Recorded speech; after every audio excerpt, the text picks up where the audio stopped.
If you learn how to properly scratch your ass, you are going to overcome your panic attacks. Now, what do I mean by S? A means attention, S means sensory vividness to your imagination, and the next S means sensuality or elevated emotions or feelings.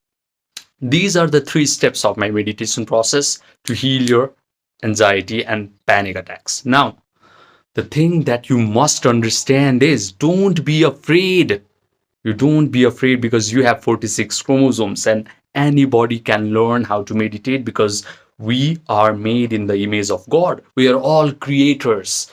We all have the kingdom of heaven inside of us. The Upanishads say Aham Brahmasmi, which literally means you are the source of creation. So just be very dedicated to this practice and you will learn how to meditate. If you learn how to meditate, everything will change in your life. But don't think that it's going to be easy because right now people have attention span of a goldfish. So unless you show up every day and you dedicate your time, dedicate your effort into learning this art and mastering this art, it's not going to happen. But once your attention span is longer, once you can hold your attention in the present moment, then you might even heal your anxiety overnight.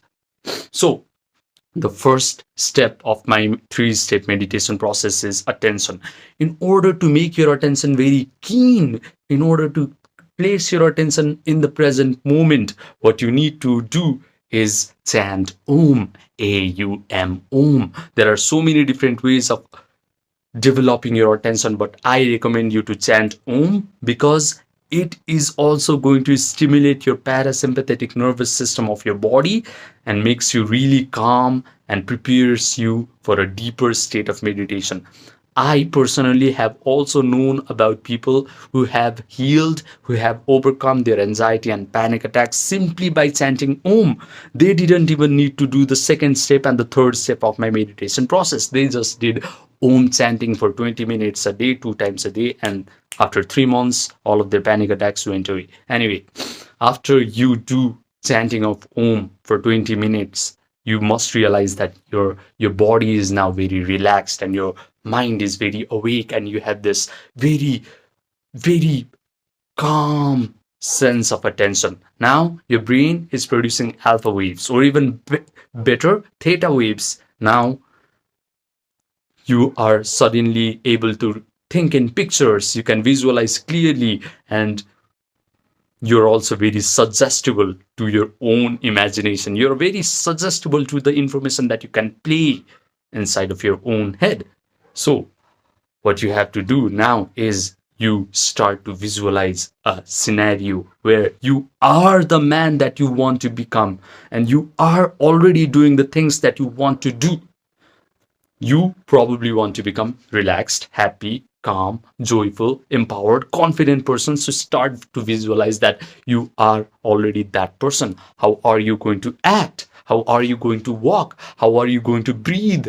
Is your breathing going to be very regulated or dysregulated? Are you going to go to places that you are avoiding currently? If you are avoiding places that you are avoiding currently, start to mentally place yourself in those scenarios and visualize that your breathing is very regulated in those environments. Feel that your chest is very strong and it is rising instead of shrinking in that environment.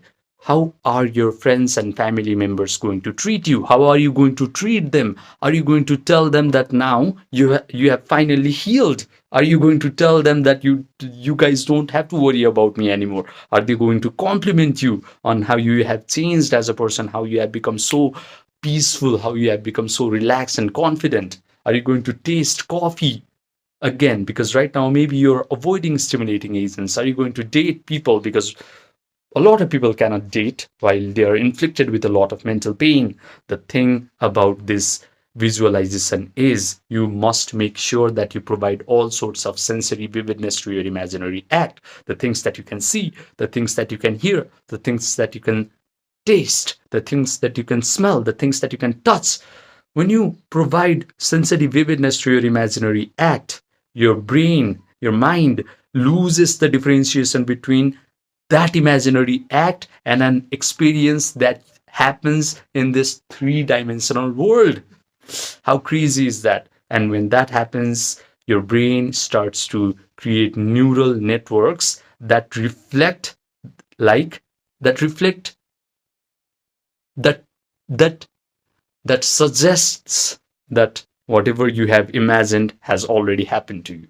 How cool is that? Now, the third step of my meditation process is embracing the elevated emotions of that future scenario.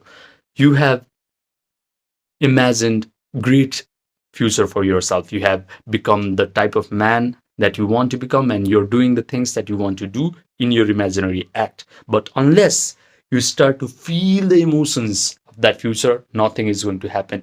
So what you're going to do is you immerse yourself into that imaginary scenario so much, you start to feel the imaginary scenario so much by providing all sorts of sensory vividness that your mind gradually starts to believe that it is real, and you keep replaying this mental movie over and over and over again.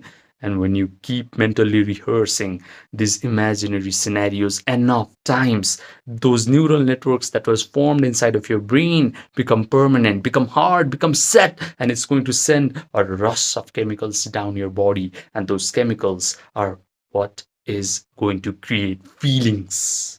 Now you suddenly feel elevated emotions of positivity, of joy, of confidence, of gratitude, because of course you're going to feel grateful now that you are the man or the woman that you desire to be, and you are doing the things that you want to do. Of course you are going to feel joyful because all of your problems are solved now.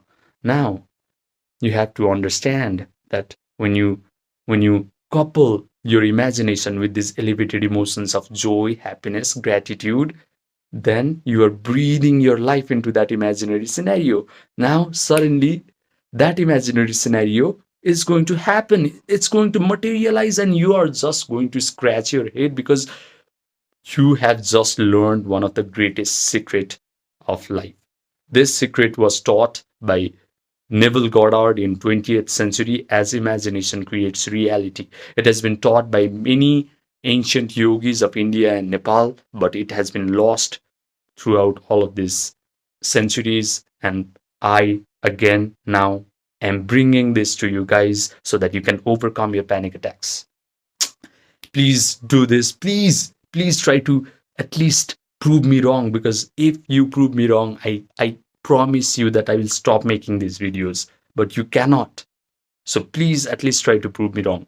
I have made a ton of videos on how to do this properly. A lot of videos are dedicated to this overcoming of panic attacks. But if you still feel like you cannot do it alone, then I provide one-to-one coaching. So message me on my Gmail or my Viber or my Telegram or my WhatsApp, and then we can get started right away.